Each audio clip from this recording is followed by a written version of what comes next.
I retied the cord using a double knot, ran to the block's back door and opened it. As I stepped out, a shrieking wind nearly blew me back inside, and might have done had the spring-loaded door not slammed.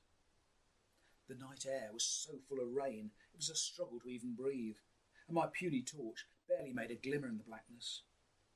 Hunched against the storm, clutching the dressing gown, I stumbled and groped my way through the communal garden until there was a lull in the wind. It gave me the opportunity to run, but unfortunately I ran into something that knocked the wind from my lungs as it knocked me onto my back, where I lay stunned for a few moments with rain pouring up my nose. When my lungs reinflated and my head cleared, I tried to stand up, but struck my head and fell back moaning. By the feeble glow of my torch, I saw I had again been flattened by the tree.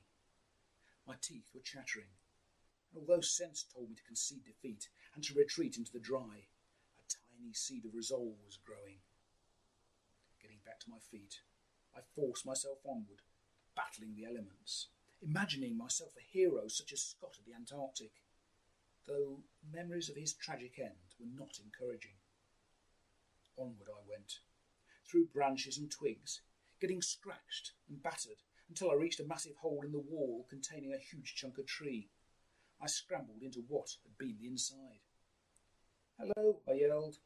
"Is anyone there?" There was no reply. "Mr. and Mrs. Elwes, are you all right?" "If you mean us."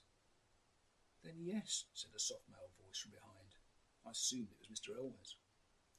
Two figures appeared in my torchlight. "What have you done to our flat?"